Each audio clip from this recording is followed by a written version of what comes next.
Hello friends, आपका स्वागत है हमारे यूट्यूब चैनल स्टडी 26 पे। और आज के वीडियो में हम लोग देखेंगे जो बच्चे बीए थर्ड सेमेस्टर के बच्चे हैं और उन्होंने अगर हिस्ट्री पेपर को लिया है, मेजर माइनर और एमडीसी किसी भी रूप में आपने इतिहास पेपर को लिया है, तो यूनिट 2 में आपको पढ़ा रहे थे ऋग्वैदिक काल। तो वहीं से कंटिन्यू करते हैं। ऋग्वैदिक काल में हमने सामाजिक स्थिति, आर्थिक स्थिति को पढ़ा दिया है। अब यहाँ पे नहीं, माफ कीजिएगा, राजनीतिक और आर्थिक स्थिति को पढ़ाया है। यहाँ पे हम लोग आज सामाजिक और इसकी धार्मिक स्थिति को देख लेंगे। तो ये ऋग्वैदिक काल खत्म हो जाएगा। उसके बाद एक वीडियो लाएंगे उत्तर वैदिक काल, जिसमें उसमें पूरा टोटल उत्तर वैदिक काल करा देंगे, चाहे जितना भी बड़ा वीडियो हो उसी में उत्तर वैदिक काल पूरा कराएंगे। और उस वीडियो को कर लीजिएगा तो यूनिट 2 आपका तक का तैयारी आपका कंप्लीट, यानी यूनिट 1 पहले ही कंप्लीट किए हैं, यूनिट 2 भी आपका इसी के साथ खत्म हो जाएगा। उसके बाद हम लोग बारी बारी से धीरे धीरे चीजों को आगे बढ़ाएंगे, ठीक है। तो अब देखिए हम लोग समझते हैं यहाँ पे क्या कि ऋग्वैदिक काल। तो पहली बात ये बताइए, ऋग्वैदिक काल का जो टाइम पीरियड हम बताए थे वो याद है कि नहीं? तो याद रखिएगा, वो टाइम पीरियड 1500 ईसा पूर्व से लेकर 600 ईसा पूर्व, माफ कीजिएगा, 1000 ईसा पूर्व तक माना जाता है। ये देखिए 1500 ईसा पूर्व से लेकर 1000 ईसा पूर्व या बीसी तक का समय किसका माना जाता है? ये ऋग्वैदिक काल का माना जाता है, ठीक है। तो ये ध्यान में रखना है। अब जो भी हम बात बताएंगे वो ऋग्वैदिक काल का होगा, इसको उत्तर वैदिक काल में नहीं आप जोड़िएगा। जहां जोड़ने की बातें होंगी वो हम बता देंगे, बट इसको एकदम अपने मन से मत जोड़ने लगिएगा कि ये तो यहाँ होगा वहां होगा, नहीं कीजिएगा, ठीक है। जैसे हम बताएंगे वैसे समझिएगा। तो देखिए अब इसमें पहली बात समझना है सामाजिक स्थिति को, ठीक है। तो देखिए पहले ये समझिए, ये जो आर्य लोग हैं, ये हम आपको पहले भी बताए थे कि देखिए बाबू, आर्य सभ्यता जो उभरी, यानी जिसको आप बोलते हैं वैदिक काल, ये वैदिक काल शुरू कब होता है? हड़प्पा सभ्यता के पतन के बाद। तो इनके बारे में हम जब पढ़ा रहे थे कि वैदिक आर्यों का निवास स्थान को लेकर, कुछ लोग बोले थे तिब्बत के ये लोग हैं, कुछ बोले कि ये लोग बाहर के लोग हैं, मध्य एशिया के लोग हैं, कुछ लोग कहीं और, हर तरह का बात आप सुने थे। उसमें बहुत तरह का सिद्धांत बताए थे कि बहुत लोग बोलते हैं बाहर के हैं, कुछ लोग बोलते हैं भारत के हैं।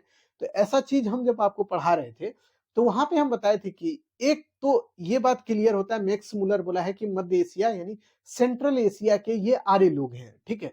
तो यही बात को लगभग लोग मान लिया बाद में, ठीक है, कि सेंट्रल एशिया के ही ये लोग होंगे। तो इसका मतलब ये हुआ जब कोई बाहरी व्यक्ति जब हमारे देश में आया, यानी बाहर से कोई भी जनजाति हमारे यहाँ आई, तो शुरुआत में वो क्या करेंगे? अपने साथ जो जानवर लेके आई होगी उसी को तो चराती उराती होगी, यानी कि जानवरों का ही पालन करती होगी, यानी आके तुरंत वो खेती नहीं की होगी। चूंकि कहा जाता है और ऋग्वेद में इसकी चर्चा भी है कि बहुत ऐसे जगह भारत में थे उस समय जो कि एकदम बढ़िया नहीं थे, यानी कि वहां पूरा का पूरा जंगल झाड़ था, ठीक है। इसीलिए वहां खेती करना बहुत आसान था नहीं। इसीलिए कहा जाता है कि बाद में आप देखिएगा शतपथ ब्राह्मण ग्रंथ में एक बात चर्चा मिलता है कि देखिए वो जो जगह था जहाँ पे खेती वगैरह नहीं होता था, जहाँ पे बहुत ज्यादा एकदम झाड़ उड़ था, यानी कि कहिए तो जंगल उंगल था, उसको बाद में काटा गया, हटाया गया। और उसके बाद जो है धीरे धीरे आर्यों का जो है निवास स्थान धीरे धीरे उत्तर की ओर बढ़ा, यानी उत्तर प्रदेश बिहार की तरफ बढ़ेगा, जो कि हम लोग पढ़ेंगे कब? उत्तर वैदिक काल में। अभी तत्काल इनका निवास स्थान जहां है, जहां था पहले, वही है। यानी कि आप सीधा देखिएगा, जम्मू कश्मीर से नीचे आइए तो राजस्थान, गुजरात और पंजाब वाला इलाका जो है उसको देख लीजिए, और उसके बाद जो पाकिस्तान वाला इलाका है वहीं पे ये लोग अभी रह रहे हैं, ठीक है। तो अब यहाँ पे समझाने का हम ये प्रयास कर रहे थे कि ये लोग जब पशुपालन वाला जिंदगी जी रहे हैं, तो आप खुद सोचिए खेती तो उतना ज्यादा होगा नहीं, तो ये लोग कैसे होंगे? खनाबदोश होंगे। खनाबदोश का मतलब होता है बच्चों, खाना प्राप्त करने के लिए एक जगह से दूसरे जगह आने जाने वाले लोग होंगे, ठीक है। घुमंतु भोटिया की तरह होंगे ये, ठीक है। तो इसको ध्यान में रखिएगा। और ये अपनी कबीलाई जिंदगी जीते होंगे। तो समाज में इनका यही ध्यान में रखिएगा कि ये लोग कबीलाई जिंदगी जीते थे, ठीक है, पहली बात। दूसरा, ऋग्वैदिक आर्य लोग जो है ना, अपना मुख्य कार्य पशुपालन करते थे, जो कि अभी समझा दिया आपको। इस समय का जो समाज है वो पितृहस्तात्मक समाज है।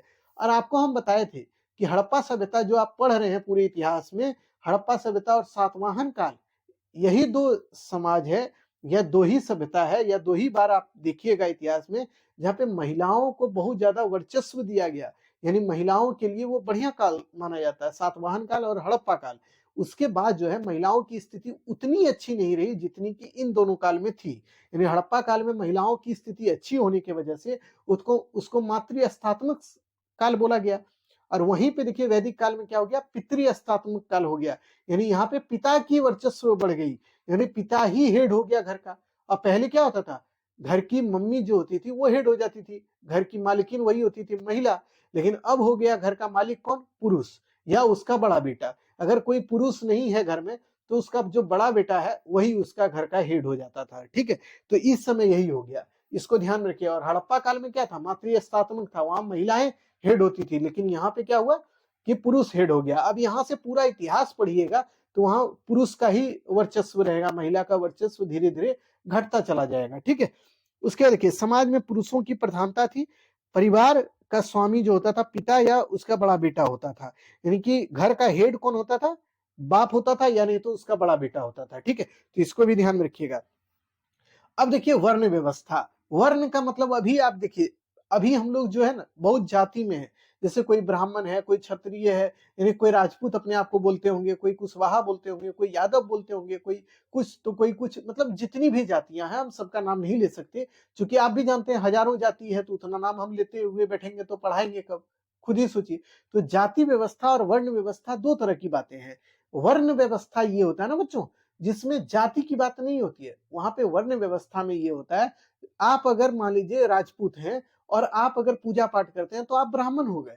यानी वर्ण व्यवस्था में ये बात होता है, जो आपका कर्म है, यानी जो आप काम करते हैं, आपका उसी से आपकी जो है वर्ण निर्धारित होगी। और जाति व्यवस्था में ऐसा नहीं है, जाति व्यवस्था में क्या है, जिस जाति में आपका जन्म हुआ वही आपकी जाति हो जाएगी। अगर कोई व्यक्ति ब्राह्मण में जन्म हुआ तो वो ब्राह्मणे कहलाएगा, अगर कोई व्यक्ति यादव जाति में जन्म लिया तो वो यादवी कहलाएगा, अगर कोई व्यक्ति राजपूत जाति में जन्म लिए तो वो राजपूते कहलाइएगा। तो ये सब जो व्यवस्थाएं हैं, मतलब अब देखिए इसको बहुत से बच्चा ले लिया होगा दिमाग में कि मेरी जाति के बारे में सर नहीं बोले, यही 3-4 जाति के बारे में बोले। अरे बाबू आप समझ लीजिए ना, उतना जाति पकड़ के कितना बोलेंगे, आप कमेंट कर देते हैं इसीलिए हम आपको बता दिए, ठीक है। तो बाकी आप ये समझिए, जाति व्यवस्था अलग होता है और वर्ण व्यवस्था अलग है, ठीक है, दोनों बात को अलग अलग समझिएगा, ठीक। उसके बाद देखिए ऋग्वेद में वर्ण शब्द का यूज हुआ है, ठीक है, तो ये ध्यान में रखिएगा, जिसका साधारण अर्थ क्या होता है पता है, वर्ण का मतलब होता है आर्य लोग, मतलब इसका अर्थ निकाला जाता है ना, दो अर्थ निकाला जाता है वर्ण शब्द का। पहला होता है, एक जो आर्य लोग हैं वो गोरे, जो आर्य लोग हैं, जो आर्य लोग हैं वो गोरे होते थे, ये लोग मानते थे, कौन, ऋग्वेदिक आर्य में ये बात बोला जाता था कि वर्ण का मतलब ये है कि गोरे लोग जो हैं वो आर्य हैं, और जो आर्य नहीं है यानी कि जो लोग काले हैं वो आर्य नहीं है, यही बात इसका मतलब होता है वर्ण का मतलब, ठीक है। तो इसको ध्यान में रखिएगा, वही चीज हम लिखे हुए हैं, इसको पढ़ लीजिए, देख लीजिए वही चीज हम लिखे हुए हैं, ठीक है। उसके बाद देखिए, लेकिन शुरुआती दौर में क्या होता था कि जो जैसा व्यवसाय करता था उसका वही वर्ण होता था, और ऋग्वेद में मात्र 3 ही वर्ण का चर्चा पहले किया गया था, कौन कौन, तो ब्राह्मण, उसके बाद क्षत्रिय और उसके बाद वैश्य का। लेकिन बाद में एक वर्ण इसमें और जोड़ दिया गया, जो कि आपको बताए थे, ऋग्वेद का 10वां मंडल जो है पुरुष सूक्त उसमें है, उसमें एक जो है वर्ण और जोड़ा गया जिसको शूद्र बोला गया, ठीक है। तो शूद्र शब्द को वहां पे जोड़ दिया गया, और ये जो वर्ण व्यवस्था है ये 4 हो गई, यानी कि ब्राह्मण क्षत्रिय वैश्य शूद्र, यानी वर्ण को 4 भाग में बांट दिया गया, कौन, तो ब्राह्मण क्षत्रिय वैश्य शूद्र। अब देखिए ऋग्वेद में एक व्यवस्था थी जो कि हम आपको बताना चाहेंगे, और इसको जानिए, थोड़ा एक्स्ट्रा चीज हम बता रहे हैं, जानते हैं हम, लेकिन आपको बताना इसलिए हम चाहते हैं कि ताकि आपको एहसास हो कि चीजें देखिए कितनी व्यापक है, जिसको आप समझ सकते हैं। तो देखिए ऋग्वेद में जो ये 4 वर्ण है ना, ब्राह्मण क्षत्रिय वैश्य शूद्र, ये जो आप 4 वर्ण देख रहे हैं, ये जाति आधारित नहीं था, यानी कोई अगर ब्राह्मण है आदमी, उसका बेटा अगर पैदा होगा तो वह भी ब्राह्मण होगा, नहीं होगा। यानी ऋग्वेदिक काल में ये नहीं था कि कोई अगर ब्राह्मण है और उसका बेटा भी ब्राह्मण होगा, नहीं होगा, उसका बेटा जो है जो काम करेगा उस हिसाब से उसका जाति तय होगा। अगर वो मान लीजिए लड़ाई लड़ रहा है तो वो हो जाएगा क्या, क्षत्रिय हो जाएगा, और बाप उसका ब्राह्मण है लेकिन वो हो गया क्षत्रिय। अगर मान लीजिए एक आदमी है जो कि व्यवसाय कर रहा है और उसका बाप जो है लड़ाई लड़ रहा है, तो यानी बाप उसका हो गया क्षत्रिय और बेटा हो गया क्या, वो हो गया वैश्य, ठीक है। तो यानी कि वहां पे जो है ना कर्म पर आधारित वर्ण व्यवस्था था, यानी जाति पर आधारित नहीं था। यानी आपका जिस जाति में जन्म होगा आप उस जाति के नहीं कहलाइएगा, आपका जो काम होगा उस हिसाब से आपका वर्ण तय होता था, कब, ऋग्वेदिक काल में। इसीलिए आप देखिएगा दयानंद सरस्वती का नाम सुने होंगे आप, उन्होंने एक नारा दिया था, वेदों की ओर लौटो। जब उनसे प्रश्न पूछा गया कि आप बोलते हैं वेदों की ओर लौटो, तो वेद में तो ये सब दिक्कत है। वो बोले देखिए हम जो बोल रहे हैं ना, वो बोल रहे हैं ऋग्वेद की ओर लौटो, यानी ऋग्वेदिक काल की ओर लौटो, जहां पे वर्ण व्यवस्था भले ही 4 है, लेकिन कोई भी व्यक्ति किसी भी वर्ण में जा सकता है। ऐसा नहीं है कि कोई शूद्र है तो शूद्र खाली शूद्र जाति का होगा, बल्कि शूद्र वो ब्राह्मण जाति का भी हो सकता है। अगर वो नाला को साफ कर रहा है और भी लोगों का हेल्प, मतलब एक तरह से सेवा कर रहा है, तो वो शूद्र कहलाएगा। ठीक है, तो इसको लिंक कीजिएगा कि देखिए उनका सोच कैसा था और हम लोग आज इसको कैसे इसको डेवलप कर दिए। ठीक है, ये बस सोचिएगा। बाकी अब देखिए अगला टॉपिक इसमें समझिए। तो देखिए ऋग्वेदिक काल में वर्ण व्यवस्था जो है जन्म पर आधारित नहीं था, बल्कि कर्म पर आधारित था। इसको ध्यान में रखिएगा। और उत्तर वैदिक काल जैसे ही आएगा तो वहां पे क्या होगा जानते हैं, अगर कोई ब्राह्मण है उसका बेटा पैदा हुआ ना, तो वह भी ब्राह्मण हो जाएगा, यानी जाति पर आधारित हो जाएगा। ठीक है, तो ये अंतर हो जाता है, इसको ध्यान रखिएगा। अब देखिए महिलाओं की स्थिति इस समय कैसी थी। तो महिलाओं की स्थिति समाज में बहुत अच्छी थी, बहुत खराब नहीं तो बहुत अच्छी ही थी। ठीक है, यानी खराब नहीं कह सकती इसको। ठीक, उसके बाद महिलाओं को शिक्षा प्राप्त करने का अधिकार था, वो संपत्ति रख सकती थी, सभा समिति में वो भाग ले सकती थी। तो ये सब अधिकार महिलाओं को प्राप्त था। ठीक है, तो इसको ध्यान में रखिएगा। इस समय महिलाओं की स्थिति अच्छी थी, समाज में महिलाओं को सम्मान प्राप्त था, महिलाएं जो है शिक्षा प्राप्त कर सकती थी। ऋग्वेद में कुछ महिलाओं के बारे में जानकारी मिलता है जिन्होंने मंत्रों की रचना की, यानी ऋग्वेद में बहुत सी महिलाओं का चर्चा है जिन्होंने मंत्र को लिखा है। ऐसे कौन कौन महिला है, तो देखिए घोषा है, लोपामुद्रा है, विश्ववारा है। ये 3 महिला का नाम याद रखिएगा जिन्होंने मंत्रों को लिखा है। ठीक है, इनका चर्चा ऋग्वेद में है। ठीक है, महिलाएं सभा और समिति में भाग लेती थी और समाज में महिलाओं को जो है आर्थिक क्रियाकलाप में भी भाग लेने का जो है छूट था, यानी वो कोई भी जो पुरुष काम करता है वह काम वह भी कर सकती है, महिला भी। ठीक है, तो ये भी छूट उनको प्राप्त था समाज में। ठीक, तो इतना ध्यान में रखिएगा महिलाओं की स्थिति को लेकर। अगला टॉपिक इसी में देखिए, अगला टॉपिक क्या है, तो अगला है विवाह व्यवस्था, यानी ऋग्वेदिक काल में विवाह कैसे होता था। तो विवाह जो है एकल विवाह भी होता था, यानी कि एक पुरुष एक महिला एक दूसरे से शादी कर ले तो एकल विवाह, जो कि हम लोग के यहाँ चलता है बाबू, जो कि हमारे यहाँ देखते होंगे ना कि एगो कोई पुरुष है तो उसकी एक एगो पत्नी है, तो इसको बोलते हैं एकल विवाह। एक होता है बहुपत्नी विवाह, यानी एगो पुरुष है और 2-3 गो औरत से शादी कर लिया, तो वो हो गया बहुपत्नी विवाह। एक होता है बहुपतित्व विवाह, वो क्या होता है, तो जिसमें एक महिला है और वो बहुत से पुरुष से शादी कर ले, तो इसको बोलते हैं बहुपतित्व विवाह। ठीक है, तो ये तीनों ही विवाह का प्रचलन वहां पे था। ठीक है, तो इसको ध्यान में रखिएगा, बहुपतित्व विवाह, बहुपत्नी विवाह और एकल विवाह, ये तीनों ही विवाह वहां होता था उस समय। उसके बाद देखिए समाज में बहुपतित्व विवाह, यानी एक महिला 2-3-4 पुरुष को नहीं रख 2-3-4 पुरुष से शादी नहीं कर सकती है, ये बात नहीं था, वो कर सकती है लेकिन उसको समाज में बढ़िया नहीं माना जाता था। इसको भी ध्यान में रखिएगा। ठीक है, समाज में देखिए नियोग प्रथा भी प्रचलित था। नियोग प्रथा क्या होता है, नियोग प्रथा का मतलब होता है ना बच्चों, कि अगर मान लीजिए कोई औरत है, उसका शादी हो गया, ठीक है, लड़की है, कोई शादी हो गया, अब बहुत दिन तक उसको बच्चा नहीं हुआ, तो बच्चा नहीं होगा तो क्या होता था जानते हैं, इस समय उसको बोला जाता था कि आप अपने देवर से संबंध बनाइए और संबंध बनाकर बच्चा पैदा कर लीजिए, उससे शादी नहीं करना है, खाली बच्चा पैदा कर लीजिए, बात खत्म आपका। ठीक है, तो इसी को नियोग प्रथा बोलते थे, जो कि आपको ऋग्वेदिक काल में ही देखने को मिलेगा और धीरे धीरे ये व्यवस्था और भी जटिल होता जाएगा। ठीक है, तो वो आगे धीरे धीरे जैसे जैसे टॉपिक बढ़ेगा वहां बता देंगे। ठीक है, तो नियोग प्रथा भी आप ध्यान में रखिएगा। उसके बाद देखिए ऋग्वेदिक समाज में दास प्रथा का भी प्रचलन में था, यानी दास प्रथा भी समाज में था। दास प्रथा के बारे में आप जानते हैं कि दास का मतलब वो होता है कि युद्ध कहीं कीजिए, वहां से लोगों को, मतलब वहां के लोगों को हरा दीजिए और वहां के लोगों को बंदी बना के अपने पास ले आइए, इसी को दास बोलते हैं। ठीक है, तो ये प्रथा भी वहां पे प्रचलित था, तो इसको भी ध्यान में रखिएगा।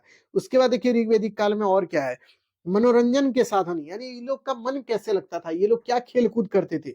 तो देखिए रथ दौड़ करते थे, घुड़सवार करते थे या घुड़दौड़ करते थे, पासा का खेल खेलते थे। ठीक है, और ये लोग जो है वीणा बजाना जानते थे, यानी वीणा जो होता है वाद्य यंत्र है जिसको ये लोग बजाने के लिए जानते थे। जैसे कि सरस्वती माँ का फोटो उटो देखे होंगे, उनको वीणा हाथ में दिए हुए दिखाया जाता है, तो वही वीणा इनका सबसे बढ़िया वाद्य यंत्र था। किनका, ऋग्वेदिक आर्यों का। ठीक है, तो इसको भी ध्यान में रखिएगा कि ये लोग मन लगाने के लिए क्या करते थे, रथ दौड़ कराते थे, घुड़दौड़ कराते थे, पासा का खेल खेलते थे या फिर वीणा बजाने का काम करते थे। ठीक है, तो ये ध्यान में रखिएगा। इनका खान पान कैसा था, तो ये लोग सर्वहारी थे, यानी मांसाहारी शाकाहारी दोनों तरह का भोजन करते थे ये लोग। उसके बाद देखिए ये लोग नमक का प्रयोग नहीं करते थे, ये ध्यान में रखिएगा कि ये लोग नमक खाना नहीं जानते थे, यानी नमक के बारे में ये लोगों को पता नहीं था। ये लोग देखिए दूध दही घी ये सब खाते थे, ठीक है, तो इसको ध्यान में रखिएगा। और एगो याद रखिएगा सोमरस। सोमरस क्या है जानते हैं, ये पेय पदार्थ है जो कि आप देखिएगा सोमरस ये लोग क्या पीते थे समझे।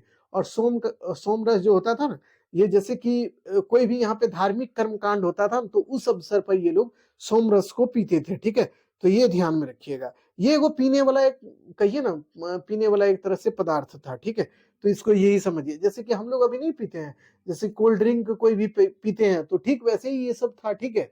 और फिर देखिए सोम रस एक होता है, एक होता है सुरा रस। तो सोम रस जो है वो ये लोग ज्यादा पीते थे, ठीक है, तो इसको ध्यान में रखेंगे। उसके बाद देखिए ये तो पूरा था ऋग्वेदिक सामाजिक स्थिति हम बता दिए आपको, ठीक है। अब देखिए ऋग्वेदिक काल की धार्मिक स्थिति को देखिए, ठीक है। धार्मिक स्थिति ऐसे भी इसका बहुत बड़ा है, लेकिन हम लोग बहुत बड़ा के चक्कर में नहीं पड़ेंगे। हम लोग जो मोटा मोटी चीज है उसको हम आपको बता देंगे, ठीक है, क्योंकि इतना अगर जान लीजिएगा तो आपसे यहाँ से ऑब्जेक्टिव ही क्वेश्चन बनेगा, और जब बनेगा तो आप बना दीजिएगा, ठीक है। तो इतना हम लोग बताएंगे, क्योंकि देखिए ये टॉपिक वैदिक काल जो है ना बच्चों, ये दो सेगमेंट में चलता है। एक तो ऋग्वेदिक काल आपको पढ़ा दिए, आज खत्म कर दिए। अगला में हम लोग पढ़ाएंगे उत्तर वैदिक काल। जितना अभी ऋग्वेदिक काल में पढ़ाए उतना ही उत्तर वैदिक काल में भी 4 गो सेगमेंट चलेगा, उसको कंप्लीट करेंगे तब ये वैदिक काल खत्म होगा। देखिए ये भले ही सिलेबस छोटा लगता है, कोई टीचर आपको 2 ही क्लास में खत्म करा के बता देगा कि हम पूरा सिलेबस कंप्लीट करा दिए और देखो हमसे सब लड़ गया, लेकिन हकीकत आप जानते हैं, जब आपसे क्वेश्चन पूछ देगा ऋग्वेदिक काल की सामाजिक स्थिति बताइए, तब आप उत्तर वैदिक काल की सामाजिक स्थिति लिख के आ जाइएगा, क्योंकि आप तो पढ़े नहीं खुल के, यानी दोनों को अलग अलग। तो इसीलिए हम बोलते हैं ना, थोड़ा सा देखिए हमारे साथ ये है कि हम लोग जो तैयारी करेंगे ना बारीक रूप से करेंगे, हर एक टॉपिक को बढ़िया से कर लेंगे ना, तब आप देखिएगा निश्चिंत हो जाइएगा कि आपका कोई भी सवाल छूटेगा नहीं, ठीक है। इतनी ढंग से आप तैयारी करके जाइएगा तब, ठीक है। तो वही तैयारी का एक दायरा बना के रखिए अपने दिमाग में कि हमको पढ़ना हर एक टॉपिक है और धीरे धीरे करके सबको कंप्लीट करना है। और पढ़ना खाली कॉपी में लिख के रखना बहुत बड़ा बात नहीं होता है, उसको बराबर कंटिन्यू जो है ना उसका प्रैक्टिस करते रहिए। चूंकि ऋग्वेदिक पूरा वैदिक काल खत्म होगा तो इसका ऑब्जेक्टिव कराएंगे यूनिट 2 का, और तब आपको पता चलेगा आप कितना याद है आपको और कितना भूल गए, ठीक है। अब देखिए अगला टॉपिक समझिए। इस समय जो है बहुत से देवी देवताओं का पूजा पाठ होता था, ठीक है। आर्यों का सबसे प्राचीन देवता जो है ना धो है, इसको क्या बोलते हैं, धोस भी बोलते हैं, ठीक है। तो धो या धोस जो देवता है वो ऋग्वेदिक आर्य के सबसे प्राचीन देवता है, ठीक है। इनको आर्यों का पिता बोला जाता है, यानी कि इनको फादर ऑफ आर्यन सिविलाइजेशन इनको बोला जाता है, ठीक है, धो को या धोस को, ठीक है, इसको ध्यान में रखिएगा। ऋग्वेदिक काल में सबसे प्रमुख देवता जो है इंद्र है। यहाँ पे यही बात याद रखिएगा कि ऋग्वेदिक काल में सबसे प्रमुख देवता कौन है, तो इंद्र है, और उत्तर वैदिक काल में सबसे प्रमुख देवता कौन होगा, तो प्रजापति हो जाएगा, ठीक है। तो बात बदलेगा, इसीलिए यहाँ से याद अब करते जाइएगा कि ऋग्वेदिक काल में सबसे प्रमुख देवता इंद्र था, ठीक है। उसके बाद देखिए इंद्र के बाद देखिए इंद्र है, वरुण है, मित्र है, नासत्य जिसको अश्विनी कुमार है कहते हैं, ये सभी देवी देवता का पूजा पाठ ये लोग करते थे। और भी कुछ देवी देवता है जैसे कि अग्नि है जिसको आग बोलते हैं, इसका भी ये लोग पूजा पाठ करते थे। जब हवन करते थे ना तो हवन में सबसे पहले अग्नि का पूजा करते थे, तब ये हवन का काम शुरू करते थे। उसके बाद पूषण, पूषण वो देवता होता था ना बच्चों, इसको लिखते जाइए। अब देखिए हम बताते जा रहे हैं ना, तो अब इसको कॉपी में लिखिए, चूंकि देखिए हम इसलिए आपको ये चीज दे देते हैं ना कि आप अगर मेरा क्लास कीजिएगा तो आपको एक्स्ट्रा बेनिफिट हो जाए कि आप एक एक पॉइंट को लिख लीजिए। पूषण जो होता था ना, ये गोधूली वेरा का देवता होता था, गोधूली वेरा, गोधूली यानी शाम का देवता है। यानी ये लोग शाम में जो पूजा करते थे ना, इसी देवता का पूजा करते थे, किसका, पूषण का। यानी पूषण के बारे में ये कहा जाता था ऋग्वेदिक काल में कि ये जो देवता है ना, ये इनकी जो है ना जानवरों का, यानी बकरी है, बैल है, गाय है, इस सब का रक्षा करने वाला देवता होता था, ठीक है। विष्णु भगवान के बारे में जानते हैं, विष्णु का भी ये लोग पूजा करते थे, रुद्र का भी पूरा पूजा करते थे, मरुत का भी पूजा करते थे, और बृहस्पति का भी पूजा करते थे। तो ये सभी देवता का पूजा ये लोग करते थे, तो इसको भी ध्यान में रखिएगा। और उसमें कुछ देवियों की भी पूजा ये लोग करते थे। वो लोग जितना बताया आपको, इंद्र है, वरुण है, मित्र, नासत्य या धोस है, या धो जो देवता बताया आपको, या फिर बृहस्पति बताए, ये सब जो देवता थे ना वो लोग थे देवता। अब देखिए देवी भी है कुछ, जैसे अदिति है, उषा है, पृथ्वी है, सरस्वती, ये सभी देवी की भी पूजा ये लोग करते थे। यानी देवी और देवता सबका पूजा ये लोग करते थे। ये सभी नाम याद रखिएगा, इतना याद रहेगा तो आपका काम हो जाएगा। और ये जो धार्मिक स्थिति है, इसमें एक आपको बेसिक अंडरस्टैंडिंग आपको दे दिए कि ये सबका पूजा पाठ ये लोग करते थे। जिसमें सबसे प्रमुख देवता कौन था ऋग्वेदिक काल में, तो आपको ध्यान में रखना है कौन, इंद्र। ठीक है, और आपसे पूछेगा कि आर्यों का सबसे प्राचीन देवता कौन था, तो धो या धोस, जो कि अभी आपको बताए थे, धो या धोस जो है, ये देवता जो है, ये इसके प्राचीन देवता थे। ठीक है, और इसमें आपको पूछ देगा कि ऋग्वेदिक आर्य कौन कौन देवता का पूजा करते थे, तो आपको ऑप्शन 2-3 को दे देगा। उसमें आपको देखना है कि इंद्र है, वरुण है, मित्र है, नासत्य है, अश्विनी कुमार है, ये सब अगर आपको ऑप्शन में दिखे तो सही कर दीजिएगा। ठीक है, तो बाकी आज का वीडियो कैसा लगा नहीं लगा आप कमेंट करके बताइएगा। हमने कोशिश किया कंसाइज फॉर्म में आपको सारा चीज दे दें, तो आपका जो जो टॉपिक इंपॉर्टेंट है उसको भी करा देंगे, जो कम इंपॉर्टेंट है उसको भी हम लोग उसको शॉर्ट करके मेन उसका बात हम करा देंगे। ठीक है, तो अगला टॉपिक में हम लोग क्या करेंगे, उत्तर वैदिक काल पढ़ेंगे। ठीक है, वहां पे हम आपको बताएंगे कि उत्तर वैदिक काल में जैसे सामवेद, अथर्ववेद और यजुर्वेद के बारे में आपको बता देंगे कि ये सब की रचना हुई, और उसके बाद वही सब वेद से उस दौर के बारे में जानकारी भी मिलेगा आपको, तो उसको भी चर्चा करेंगे। और फिर उसकी राजनीतिक, आर्थिक, सामाजिक, धार्मिक स्थिति को पढ़ लेंगे, तो वो उत्तर वैदिक काल भी खत्म हो जाएगा। ठीक है, तो देखिए टॉपिक बड़ा बड़ा है, इसीलिए सेगमेंट वाइज कंप्लीट करना होगा और टॉपिक वाइज आपको पढ़ना भी पड़ेगा, क्योंकि आप जब तक अच्छे से नहीं पढ़ेंगे तब तक आपको दिक्कत होती रहेगा। ठीक है, तो आज का वीडियो कैसा लगा ये बता दीजिएगा कमेंट करके। बाकी आज के लिए इतना ही, फिर मिलते हैं नए वीडियो में, तब तक के लिए धन्यवाद बच्चों।